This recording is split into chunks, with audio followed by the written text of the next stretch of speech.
3 years ago, Nick tied the knot with Jolie. Frankly, had it not been for her unexpected inheritance of the family business following her father's untimely demise, Nick might never have walked down the aisle with her. Mr. McMillan, once robust and seemingly invincible, succumbed to a sudden stroke, leaving Jolie as his sole heir.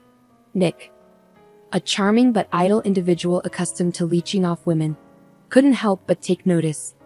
Jolie, swayed by Nick's smooth talk and promises, fell under his spell, while Nick saw in her a golden opportunity, his plan to bide his time until something more lucrative came along. As luck would have it, Jolie's inheritance turned out to be the golden ticket Nick had been waiting for. With her newfound wealth, she became his jackpot. Nick, confident in his ability to manipulate her growing affection, envisioned controlling her fortune for his own gain. Initially, Nick's scheme unfolded smoothly. Jolie, engulfed in grief over her father's passing, leaned on Nick for support, oblivious to his ulterior motives. Nick seized the moment, showering Jolie with care and attention during her time of need, all the while concealing his true intentions. He kept up his facade until they exchanged vows, ensuring there was no turning back. After the funeral, Nick proposed marriage, suggesting they wait until Jolie had mourned her father properly. However, when Jolie questioned the necessity of a prenuptial agreement, Nick's true colors began to emerge. "Nick, is this just a business move?" Jolie queried, echoing the sentiments of Mr. Chinland, her father's trusted advisor. "It's humiliating." "Do you think I'm only after your money?" she protested. Nick, taken aback by her defiance, responded defensively, "Honey, it's merely a precaution. We need it just in case. My godfather insists on it. He's always looked out for me, like a second father." Though Jolie's understanding of financial matters might have been lacking due to her privileged upbringing, she possessed a tenacity that transcended her naivety. When she set her sights on a goal, she pursued it relentlessly. Nick, finding himself backed into a corner, begrudgingly acquiesced to all of Mr. Chin's conditions. While the terms of the marriage contract seemed standard, they effectively stripped Nick of any entitlements. It was abundantly clear that Jolie's inherited business and assets would remain solely hers. Nick had assumed he'd have a share in the dividends and the opportunity to amass new wealth. However, the meticulous contract drawn up by a top-tier lawyer dashed those hopes. Despite this setback, Nick convinced himself that the marriage still held benefits. He saw it as a means to tap into his wife's finances without oversight, building his own capital for the future. He planned to siphon money from their joint budget daily, funneling it into his own accounts. Yet Nick's optimism was misplaced once again. Mr. Chinland, a principled and responsible figure, not only oversaw Jolie's business finances but also controlled her personal wealth. Nick found himself restricted in his personal spending, but he remained hopeful, anticipating how the situation might unfold. His patience was eventually rewarded. Despite their efforts, Jolie struggled to conceive, her desire for motherhood overshadowed by repeated disappointment. Initially attributing it to stress, she eventually sought medical intervention after over a year of failed attempts, uncovering the underlying cause of their struggles. Jolie's symptoms, initially dismissed as mere consequences of her busy lifestyle, were ominous signs that her body was in distress, a warning she had chosen to ignore. Eventually, the grim truth emerged. She was diagnosed with cancer. Over nearly 2 grueling years, she endured treatments and suffering with little to show for it. Throughout this ordeal, Nick's role as a husband was merely nominal. His vested interest lay in Jolie's existence being inconsequential, a fact he failed to conceal adequately. While the topic remained unspoken, Jolie couldn't ignore the whispers of her husband's infidelities with numerous other women. Nick, however, fancied himself a master of deception and manipulation. He believed he could convincingly play the part of the devoted spouse to a dying wife without raising suspicion. He considered himself fortunate, convinced that enduring a little longer would secure his desired outcome.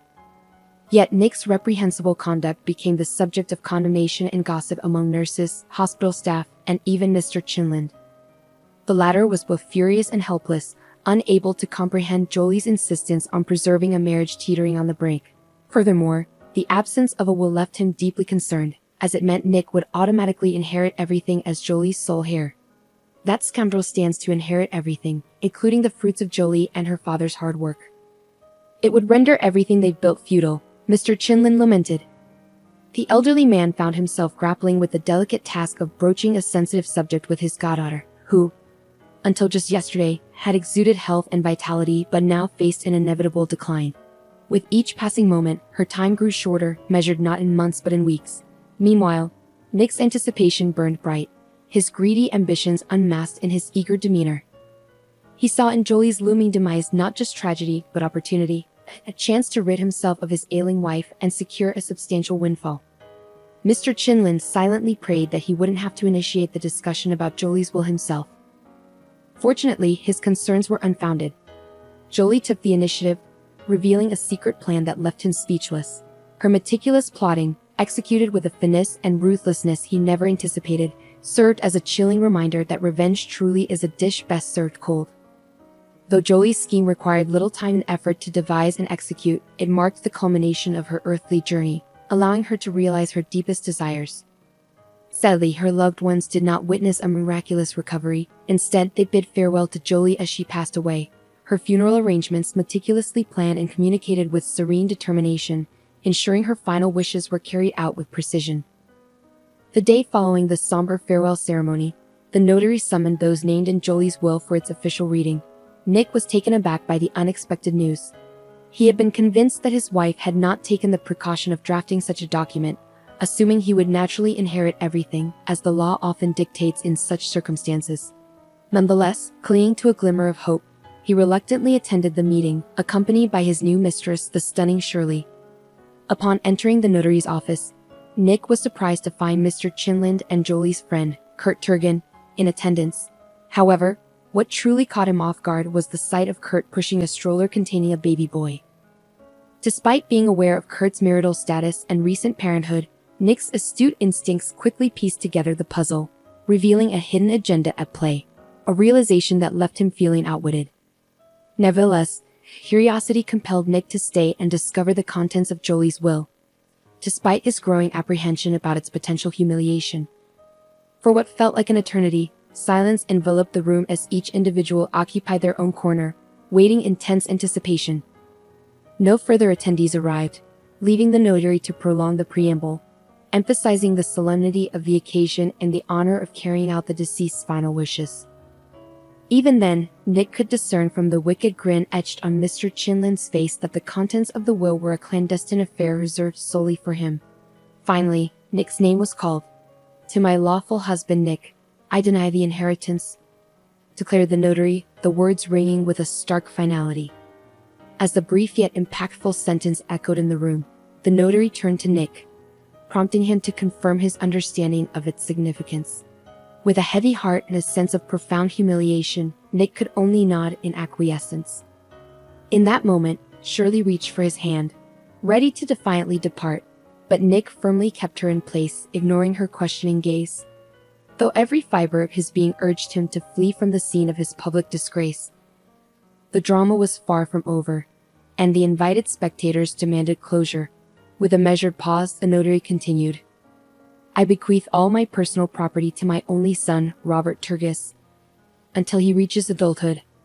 I appoint his father, Kurt Turgan, and Mr. Chinland as guardians and administrators of his estate," announced the notary, dropping a bombshell that reverberated through Nick like a devastating blow to the gut. The revelation of Kurt's paternity shattered Nick's patience, eliciting a shocked cry of disbelief. Yet, aside from Nick and Shirley, the revelation elicited no surprise from the assembled witnesses. "Is the boy Jolie's biological child?" Nick's voice trembled as he gasped for breath, his words punctuated by desperation. "Yes, Robert is the biological son of Jolie and Kurt," Mr. Chinland confirmed, his tone resolute. "She hasn't been pregnant in the last 2 years. It's impossible." Nick grasped at straws, though he knew all too well that modern science had rendered pregnancy unnecessary for parenthood. "The marvels of medical progress never cease to amaze," Mr. Chinland remarked, observing the unfolding scene with a mix of pity and detachment. For Kurt, the memories of 2 years prior flooded back, a chilling reminder of the moment he learned of his best friend's grim prognosis. He marveled at her composure as she calmly discussed her limited time and her unwavering determination to fulfill her maternal longing. "I had my eggs preserved before beginning treatment," she had revealed, her resolve unyielding in the face of adversity. "I was told that I probably wouldn't be able to raise my own child, but I insisted, Kurt. I grew up without a mother, and I know it isn't easy, but I always felt her love and protection. Does Nick agree to raise the child alone? Kurt cautiously inquired. Who would allow him? He would gladly become a guardian and use the baby's money, as he lacks conscience. Jolie replied bitterly. No, I've already realized that my dear spouse is someone of questionable character, to put it correctly, and his reaction to my diagnosis and prognosis. I don't even want to speak about him. This man isn't worth getting upset about. And what of the baby?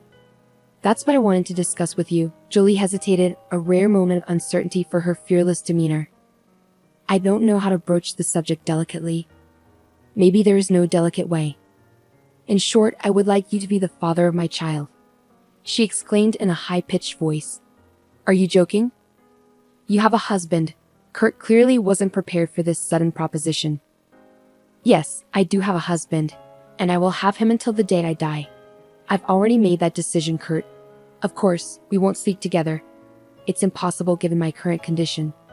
I can't carry the baby myself. Unfortunately, I had my eggs preserved. Now we need the biological material from the future father. Naturally, I also need a woman to carry and give birth to him, but luckily, such services are available now. Initially dismissing it as absurd, Kurt soon realized that Jolie's plan was meticulously thought out, with every detail carefully considered. She had already undertaken extensive preparatory work, delving into the legal aspects, arranging for services at a reproductive clinic, and even securing a surrogate mother for the future baby. Kurt, I could use the services of a donor for the father for the baby. I really want to leave a piece of myself behind. But when you think about it, who will the baby be with? I've been thinking a lot, but you're the only one I can rely on. I am sure of you, knowing you for so many years. I believe that you will be a great father. I understand that you want to create your own family, get married, and have children naturally. It's logical. But please think about it. Don't answer me right now. For me, after what happened with Nick, it is critical that the father of my child is someone who doesn't prioritize money, someone who won't exploit my assets. I'm not as naive as I was before marriage. Nick taught me a lot. Now I have a lot of life experience. As for you, you don't need any money at all. You have plenty. My father has the money, Kurt interjected, correcting Jolie's line of reasoning for the first time. You know you're going to get it. You work tirelessly to keep the family company thriving. You've never been needy. Now I know for a fact that a man who grew up poor will never stop thinking about having enough to eat. And if his decency is also lacking, there will be a big problem. I have experienced that firsthand, Jolie sadly added. To be honest, I'm completely confused. I had an entirely different idea of becoming a father. I need to consult my parents. Understand that I can't make such a decision alone. I will need the help of close family members when I become a father, so I have to inform them and ask for their opinion. Jolie had no objections, but she requested that Kurt promise to keep their arrangement a secret. The conversation with Kurt's parents proved challenging. His father remained neutral, accepting the situation and promising to support his son's decision and assist with his grandchild as much as possible. His mother, however, struggled with the idea. Like any mother, she wished for her son to marry and have children with a good woman. While she held Jolie in high regard and felt immense sympathy for her, the thought of her potential grandchild being born to another woman, especially with Jolie's illness, was difficult for her to accept. Could the child inherit the disease, she asked, the question lingering uncomfortably in the air. Though hesitant to broach such a sensitive topic, she couldn't ignore the potential risks to her grandchild's health. Jolie does not have a hereditary form of the disease, Kurt reassured her, alleviating some of her anxiety, though not entirely. After careful consideration, she expressed her support for her son's decision, albeit with lingering concerns. Kurt himself grappled with uncertainty. Jolie's proposal had caught him off guard, but after much contemplation, he found no reason to refuse. When he conveyed his approval to Jolie, she was overjoyed, and they began to execute her plan methodically. As Kurt reflected on the profound changes unfolding in his life, Mr. Chinlin reminisced about his conversation with Jolie just over 2 months prior. Beginning with expressions of her respect and admiration for him as a father figure, she eventually revealed her request for him to become her son's guardian. Initially dismissing it as delirium, Mr. Chinlin was left in shock as Jolie detailed the entirety of her plan. Not only had she and Kurt made a bold decision, but they had also managed to keep it hidden for so long. How old is the baby now? Mr. Chinlin inquired. Robert is 8 months old. Jolie beamed. You both truly know how to surprise, Mr. Chinlin remarked, still reeling from the shock. I don't want Nick to find out about the child until after I'm gone. He'll only learn of it when my will is read. It's already been drawn up and is in the hands of the notary. However, there's one aspect we still need to address. Robert will only have one legal guardian. Upon reevaluating many aspects of my life, I've decided not to leave anything to chance. Kurt has parents, so if anything were to happen to him, Robert would go to them. But I want you to have legal rights as well, just in case. With his keen understanding of people, the elderly man recognized the potential danger in confronting Nick directly, even though Jolie's husband undoubtedly deserved such treatment. In the hushed atmosphere of the notary's office, everyone was lost in their own thoughts. It was clear to see that Nick was cursing Jolie in every possible manner. People like him often fail to grasp that their own actions may have provoked such responses. Introspection of that kind is often too complex for individuals like him. Why bother looking for faults within oneself?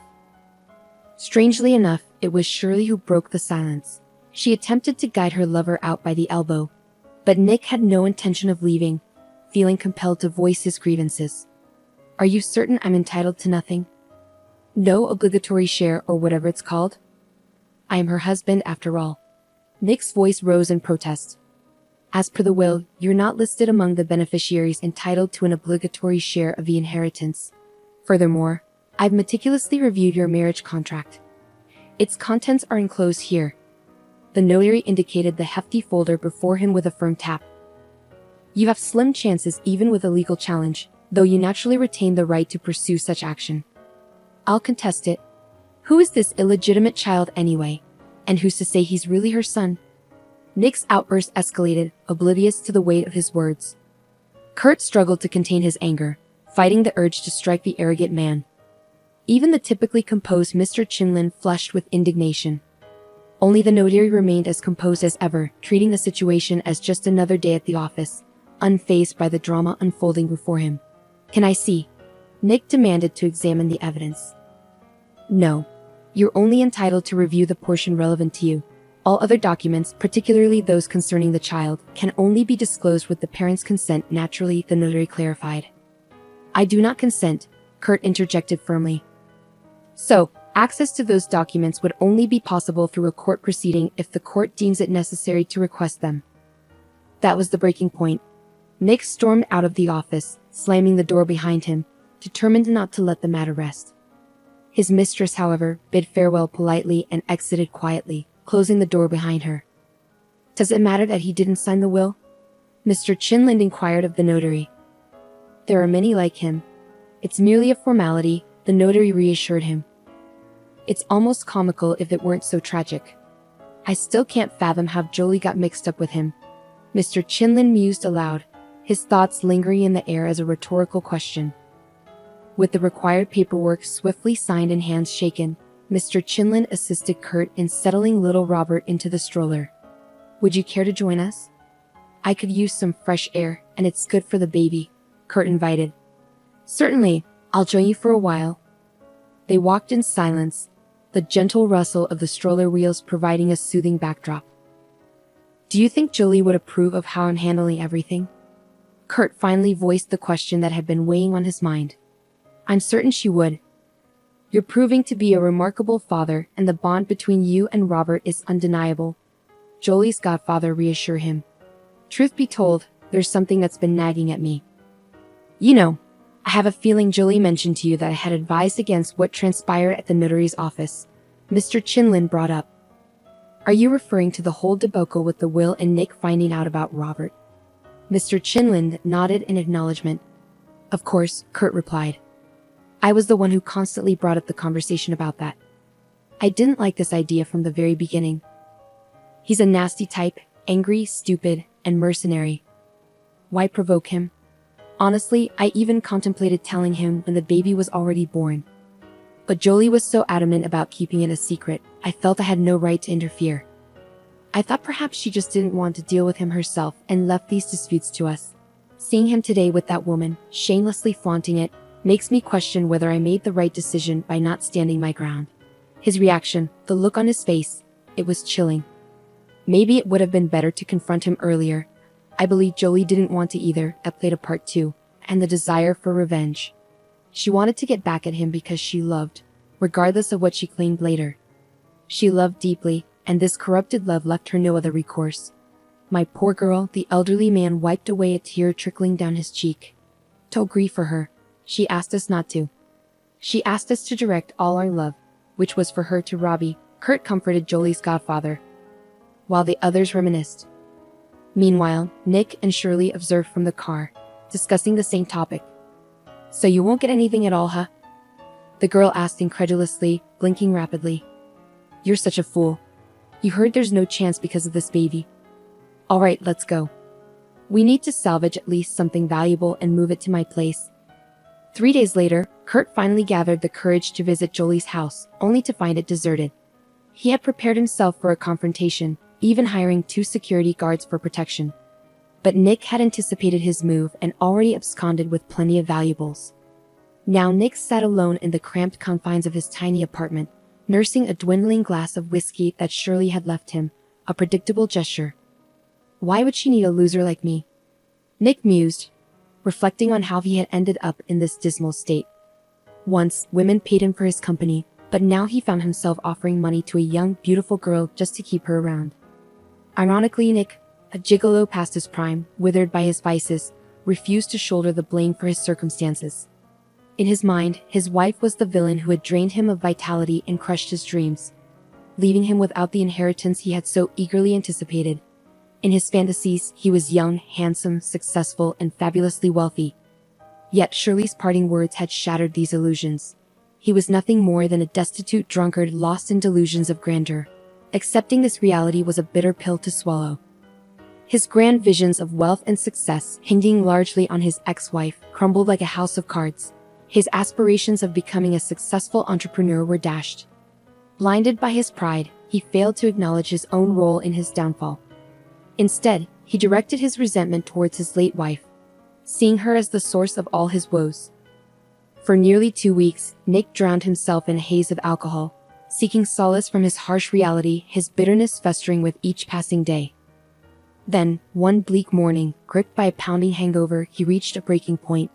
He realized that drowning his sorrows in alcohol wouldn't bring him success or vengeance against Jolie.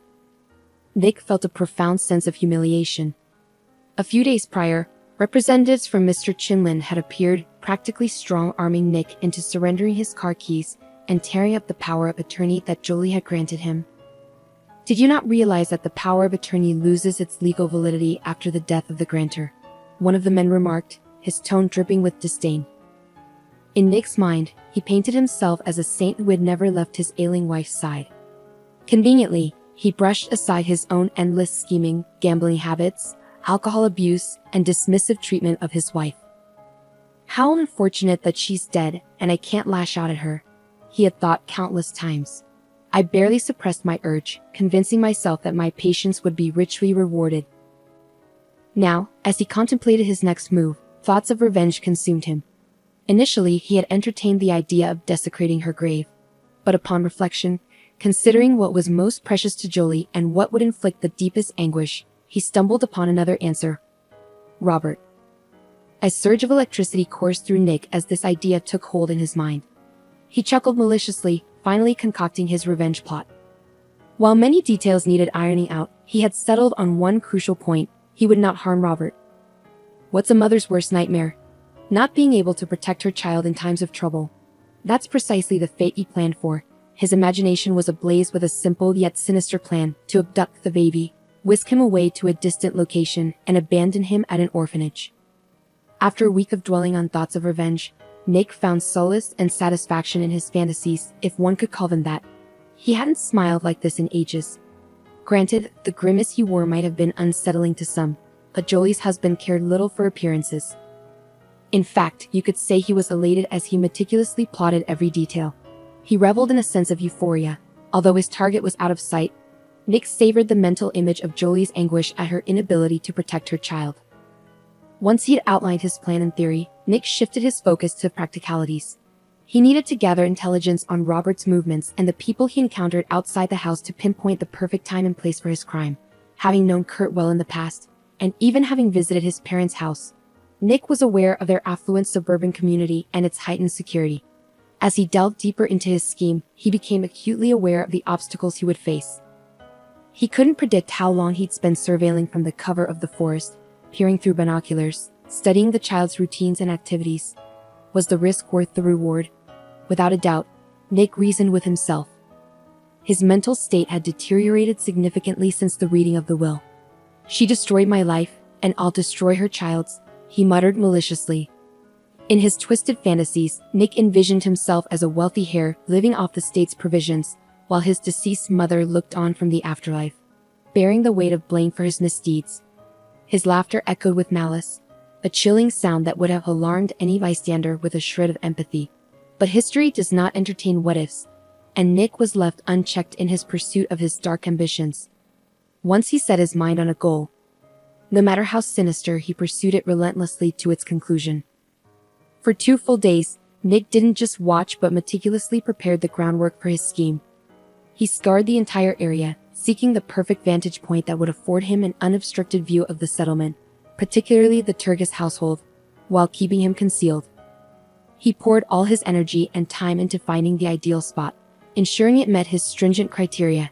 Day after day, he rose with the dawn, immersing himself in surveillance at the cottage settlement until nightfall.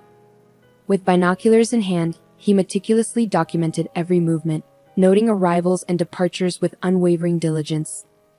Through his observations, Nick learned that the child was under the care of Kurt's grandmother and a nanny. Both Kurt and his mother were unsuitable targets for Nick's plans. It would recognize him immediately. Nick had no intention of facing consequences for his actions. Anticipating police inquiries, he aimed to deflect suspicion away from himself. Thus, he identified the nanny as the target of his scheme.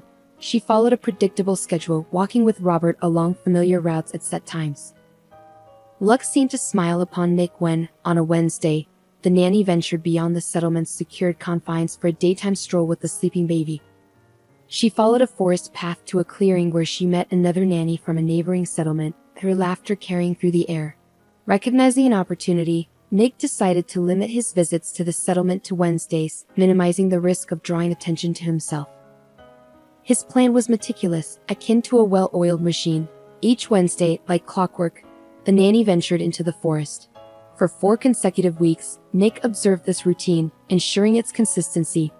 As the 4th Wednesday approached, he knew the time had come to execute his sinister plan, confident in its precision and success. He acquired a potent stun gun from a local market, exchanging cash to evade detection. Every aspect of his plan was meticulously arranged to minimize the risk of capture. Securing an old car, he appropriated license plates, ensuring they were affixed inconspicuously. He strategically positioned the vehicle for a swift getaway, yet far enough to evade suspicion. Disguising his appearance was paramount, taking precautions to obscure his features and physique to evade identification. Obsessed with thoughts of kidnapping, he became consumed by them, even dreaming of the deed in vivid detail. As the fateful day drew near, he shed nearly 7 kilograms, a physical manifestation of his preoccupation. A haunting aura of neurosis and fixation began to manifest in his countenance, a visible testament to his unraveling psyche. On the appointed Wednesday, he parked in his chosen spot, his nerves taut with anticipation. As he spied the nanny guiding the stroller down the path, a tremor of apprehension coursed through him. The meticulous planning had insulated him from the grim reality of his impending actions. He was poised to confront a stranger, to assault her with a stun gun, and to wrest the child from the safety of the stroller, all in a desperate bid to enact his vengeful scheme. Reality shattered his preconceived notions, starkly contrasting the simulated scenarios of his imagination. Here, everything was palpably real. The unsuspecting woman, the innocent child nestled in the stroller, his gaze filled with innocent wonder. Nick was not inherently predisposed to violence, but his festering animosity towards Jolie propelled him across the threshold of moral restraint. Approaching the nanny, he forcefully pushed her away from the stroller, causing her to stumble and fall. He then unleashed the taser's jolt upon her, rendering her unconscious with a single shock. With trembling hands, he moved to extract the child from the confines of the stroller, his heart racing with adrenaline-fueled urgency. Yet, his meticulously crafted scheme was abruptly derailed. As he leaned down to undo the child's restraints, a sudden blow struck his head, sending him reeling to the ground in a dizzying haze of confusion. The next thing Nick knew, he found himself subdued by an elderly man standing over him, scolding Nick while deftly binding his hands. Nick's consciousness slipped away once more. It turned out that the mysterious figure was none other than Mr. Mayo, a respected gamekeeper renowned in the nearby elite communities. His guardhouse, nestled inconspicuously amidst dense foliage, overlooked a clearing frequented by nannies from neighboring settlements, unbeknownst to Nick on that fateful day. Mr. Mayo had been returning from a local errand when he caught sight of suspicious activity. "I spotted someone, cloaked in black despite the morning heat, stationed as a lookout. I decided to observe and investigate," he recounted later to the police. With years of experience navigating the forest, Mr. Mayo adeptly maneuvered without disturbing the wildlife. "I concealed myself behind a tree, keeping vigilant watch. Suddenly, I witnessed a man assaulting a woman, knocking her to the ground. Initially, I feared for her safety, but it became clear he was targeting the child. Acting swiftly, I intervened, striking him with a makeshift cudgel I had prepared," Mr. Mayo elaborated. "Exceptional work, Mr. Mayo. You've become a local hero. The press is eager to speak with you," remarked one of the officers. "No. I prefer to stay out of the limelight.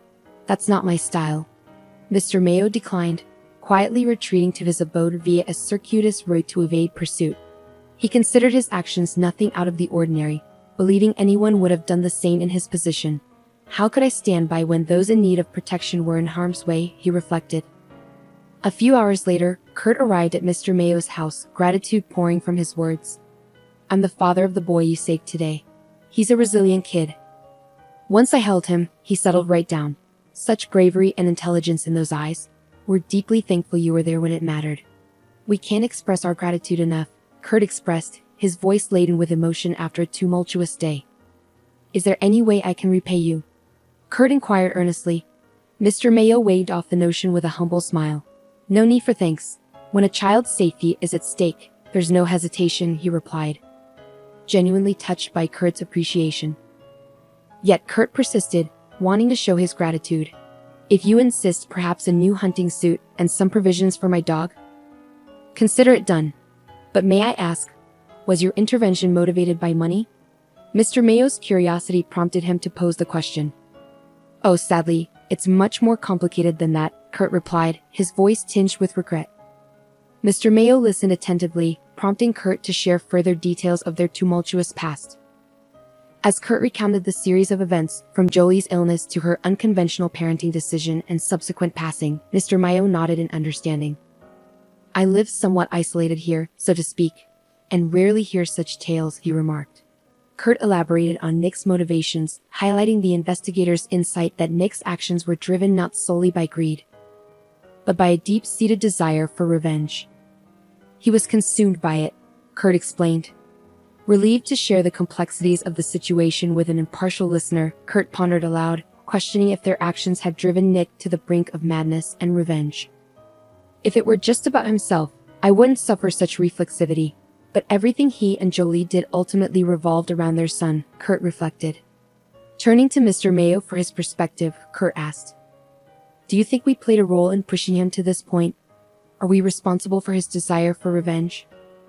"Are you serious? You're an adult, and you're talking such nonsense." Mr. Mayo's blunt truth hit Kurt hard, offering a fresh perspective on Nick's actions. "That Nick of yours always found a reason. He doesn't even need one. He married for money, cheated shamelessly, mistreated his sick wife, and convinced himself it was all her fault. What's her fault?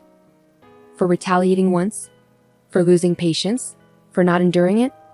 Mr. Mayo's words resonated deeply with Kurt, prompting him to reflect on the situation. Grateful for the insight, Kurt smiled in response. "Now, I also owe you for your good advice," he acknowledged. The gamekeeper waved his hand dismissively. They parted as friends, with Mr. Mayo promising to look after Robert. "I heard somewhere that the Chinese have this belief or wisdom, God knows what to call it, that if you save someone's life, you're responsible for that person forever. So don't worry about your Robert. I'll look after him here too," Mr. Mayo assured Kurt. True to his word, Mr. Mayo became a regular presence in Kurt's household, providing support and love to Robert. Meanwhile, Nick was sentenced to several years of imprisonment, bringing a sense of relief to Kurt's family. Life gradually returned to normal, with Mr. Chinlin continuing to fulfill his duties as Robert's guardian. Kurt found companionship in a single mother whose daughter attended the same kindergarten as Robert. Their children quickly became friends, sparking hope in Kurt's parents for his personal happiness. Despite moving forward, Kurt remained dedicated to honoring Jolie's memory. He regularly spoke to Robert about his mother, sharing photos and videos to ensure her presence was never forgotten. He reassured the boy that his mother's love would always surround him, even in her absence.